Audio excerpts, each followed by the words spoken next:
Shalom.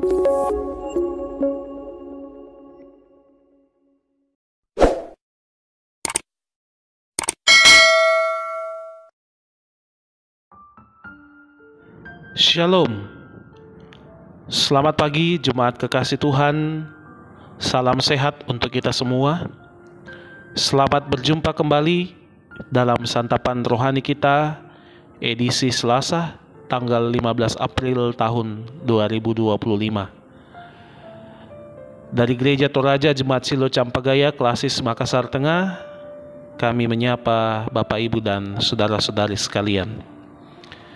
Puji syukur kepada Tuhan yang menganugerahkan hari yang baru, kehidupan yang baru bagi kita di pagi hari ini dengan segala berkat-berkat-Nya. Dan untuk mengawali seluruh aktivitas kita di sepanjang hari ini, kita akan bersama membaca dan merenungkan firman Tuhan yang akan menjadi pedoman dan juga tuntunan dalam kehidupan kita di sepanjang hari ini. Jemaat Tuhan, kita akan membaca dan merenungkan firman Tuhan, tetapi sebelum itu mari kita minta kekuatan di dalam doa. Kita berdoa.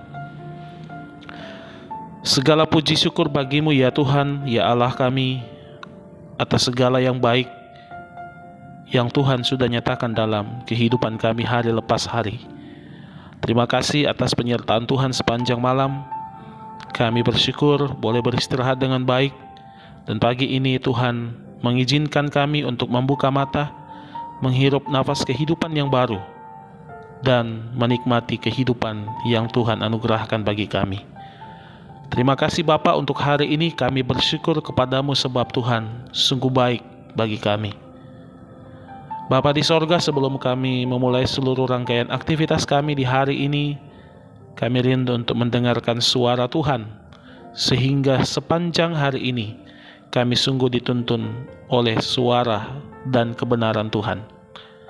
Ya Bapa, kami mengaku segala kelemahan dan keterbatasan kami. Layakkan kami untuk membaca dan merenungkan firman-Mu yang kudus di pagi ini. Ini kami Tuhan yang datang berdoa dan mengucap syukur kepadamu. Di dalam nama Tuhan Yesus kami berdoa kepada Bapa di sorga. Amin.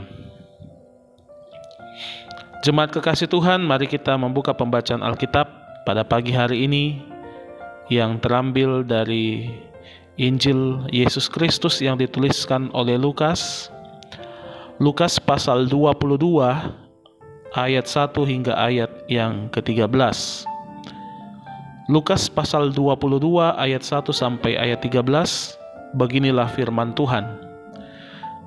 Hari raya roti tidak beragi yang disebut Paskah sudah dekat. Imam-imam kepala dan ahli-ahli Taurat mencari jalan bagaimana mereka dapat membunuh Yesus, sebab mereka takut kepada orang banyak. Maka masuklah iblis ke dalam Yudas yang bernama Iskariot, seorang dari ke-12 murid itu. Lalu pergilah Yudas kepada imam-imam kepala dan kepala-kepala pengawal bait Allah dan berunding dengan mereka bagaimana ia dapat menyerahkan Yesus kepada mereka. Mereka sangat gembira dan bermupakat untuk memberikan sejumlah uang kepadanya. Ia menyetujuinya, dan mulai dari waktu itu ia mencari kesempatan yang baik untuk menyerahkan Yesus kepada mereka tanpa setahu orang banyak.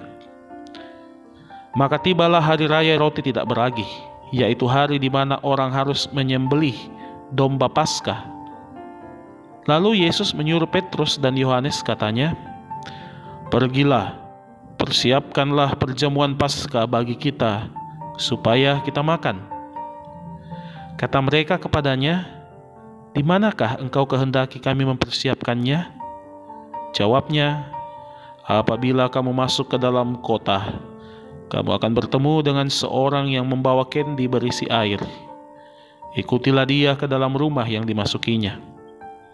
Dan katakanlah kepada tuan rumah itu, Guru bertanya kepadamu, di manakah ruangan tempat aku bersama-sama dengan murid-muridku akan makan Paskah? Lalu orang itu akan menunjukkan kepadamu sebuah ruangan atas yang besar, yang sudah lengkap.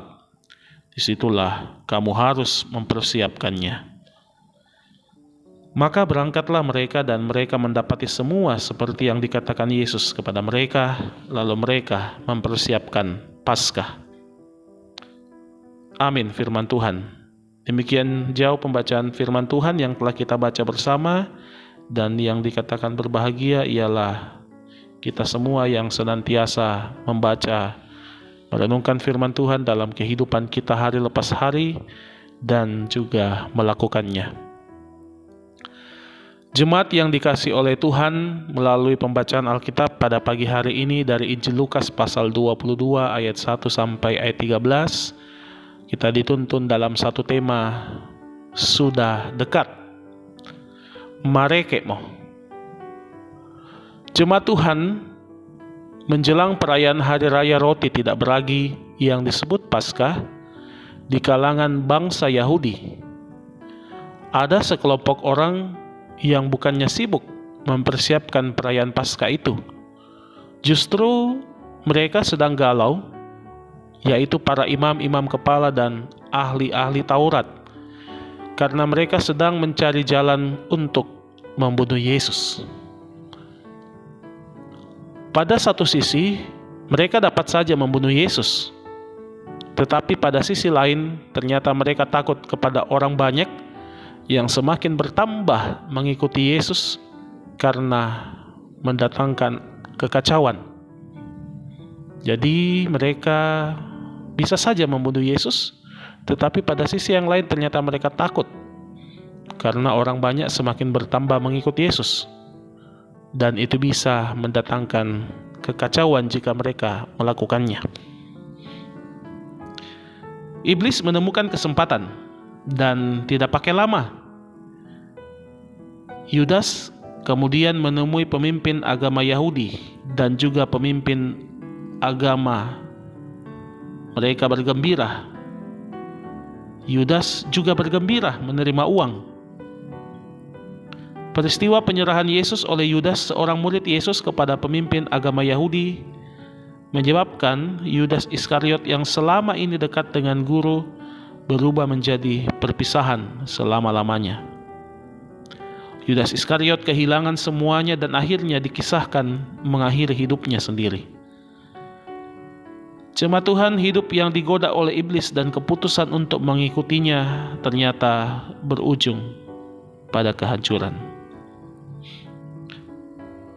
Dalam bacaan kita, Yesus tahu bahwa waktunya sudah menjelang perpisahan dengan murid-muridnya untuk menjalani misi Allah di dunia. Ia meminta murid-murid untuk mempersiapkan perayaan Paskah. Lalu Yesus memberikan petunjuk yang diikuti murid-murid, dan demikianlah terjadi pada ayat 10 hingga ayat yang ke-13. Sang guru yang sampai pada masa-masa akhir kebersamaan dengan murid-muridnya memberikan pendampingan yang sangat penting. Karena itu Yesus merayakan Paskah hanya dengan 12 muridnya. Yesus memanfaatkan kebersamaan ini untuk menyampaikan kepada murid-muridnya tentang penderitaan yang ditempuhnya, sekaligus meneguhkan murid-muridnya. Yesus mengalami perpisahan dengan murid-muridnya melalui suatu momen yang tidak terlupakan, yang baru disadari murid-muridnya ketika menerima berita sukacita tentang kebangkitan Yesus. Jemaat kekasih Tuhan, dalam kehidupan kita sehari-hari, banyak hal yang seringkali kita tidak mengerti.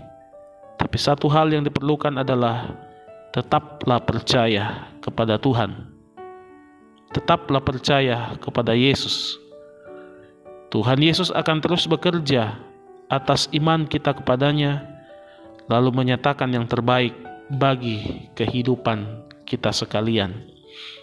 Mari tetap mengandalkan Yesus dalam kehidupan ini. Kita percaya bahwa Tuhan Yesus selalu menyatakan yang terbaik bagi kehidupan kita. Amin. Kita bersyukur atas firman yang sudah kita baca dan kita renungkan bersama, dan karena itu mari jemaat Tuhan kita menaikkan doa syukur dan syafaat kita. Kita berdoa. Kami bersyukur atas firman-Mu Tuhan, dalam mengenang dan menghayati minggu-minggu Prapaskah, dan juga mempersiapkan diri menyambut Pekan Suci Paskah dalam minggu ini. Biarlah firman-Mu senantiasa meneguhkan iman kami untuk tetap percaya kepada Tuhan, mengandalkan Tuhan dalam kehidupan ini, karena Tuhan selalu memberikan yang terbaik dalam kehidupan kami. Biarlah rancangan-rancangan-Mu Tuhan terjadi atas kami, sebab kami percaya rancangan Tuhan selalu mendatangkan damai sejahtera. Bapa di sorga, kami bersyukur untuk perjumpaan kami di pagi hari ini melalui wadah ini. Biarlah Tuhan kami senantiasa terus diberkati dalam menjalani kehidupan yang Tuhan anugerahkan bagi kami dengan tetap mengandalkan firman Tuhan. Terima kasih untuk setiap orang yang sudah memfasilitasi kami melalui perjumpaan pada pagi hari ini, melalui renungan Sarota ini. Biarlah Tuhan terus memberikan hikmat, kekuatan, dan kesehatan dalam mengerjakan pelayanan ini. Bapa di sorga, bersyukur untuk setiap anggota jemaat yang saat ini menikmati pertambahan usia di hari ini. Tuhan kiranya terus memberkati kehidupan mereka dan limpahkan sukacita berkat-berkat dalam kehidupan mereka. Bapa di sorga, kami berdoa bagi segenap orang tua kami lanjut usia, menikmati usia-usia indah bersama Tuhan. Terus peliharakan Tuhan, terus berikan sukacita, kekuatan, dan kesehatan dalam menikmati kehidupan bersama dengan Tuhan, bersama dengan anak-anak dan cucu di rumah masing-masing. Bapa di sorga, kami doakan bersama segenap orang tua kami yang saat ini dirawat karena mengalami kelemahan tubuh di berbagai rumah sakit. Saudara-saudara kami yang juga mengalami sakit dan dirawat di rumah ataupun berobat jalan, Tuhan, kami doakan segenap orang tua kami dan saudara-saudari kami. Kami mohon Tuhan memulihkan kondisi mereka, baik yang dirawat di rumah, baik yang berobat jalan, pun beberapa orang tua kami, saudara kami yang dirawat di rumah sakit. Tuhan, biarlah kasih Tuhan senantiasa menguatkan iman mereka, dan kami merindukan kesembuhan yang berasal daripada Tuhan, menurut waktu dan cara Tuhan bagi mereka masing-masing. Bapa di sorga, kami doakan pelaksanaan Pekan Suci Paskah selama 1 pekan ke depan di tengah-tengah jemaat kami. Tuhan memberkati para hamba-hamba-Mu yang akan melayani, yang akan melaksanakan, baik itu pendeta jemaat, pengurus-pengurus OIG, bahkan segenap jemaat kiranya boleh menyambut dengan penuh sukacita, dengan penuh hikmat, sungguh menghayati bagaimana karya Allah di dalam Yesus Kristus yang telah mati bagi kami dan bangkit menganugerahkan keselamatan bagi kami semua. Biarlah Tuhan Engkau menolong kami sehingga kami boleh menikmati dan boleh melaksanakannya bersama-sama dalam sukacita di tengah-tengah jemaat kami. Bapa di sorga, seluruh kehidupan kami hari ini Tuhan tuntun dan peliharakan. Biarlah nama Tuhan yang senantiasa kami puji dan kami muliakan. Ini kami Tuhan yang datang menaikkan ungkapan syukur kami, pengharapan kami kepadamu. Dengarkanlah doa kami Tuhan dan jawablah seturut dengan kehendak-Mu. Kami sampaikan doa ini hanya di dalam anak-Mu Yesus Kristus, Tuhan dan Juru Selamat kami yang hidup, yang telah mengajar kami doa Bapa kami bersama-sama demikian. Bapa kami yang di sorga, dikuduskanlah nama-Mu, datanglah kerajaan-Mu, jadilah kehendak-Mu di bumi seperti di sorga. Berikanlah kami pada hari ini makanan kami yang secukupnya, dan ampunilah kami akan kesalahan kami, seperti kami juga mengampuni orang yang bersalah kepada kami. Dan janganlah membawa kami ke dalam pencobaan, tetapi lepaskanlah kami daripada yang jahat. Karena Engkau yang mempunyai kerajaan dan kuasa dan kemuliaan sampai selama-lamanya. Amin. Jemaat yang dikasihi Tuhan, demikianlah perjumpaan kita bersama di pagi hari ini. Kiranya kita senantiasa diberkati oleh firman Tuhan. Mari menikmati sukacita hidup di dalam Tuhan. Biarlah Tuhan senantiasa menopang kita, menuntun kita dalam menikmati kehidupan dan aktivitas kita masing-masing. Terima kasih, selamat pagi, salam sejahtera untuk kita semua. Shalom.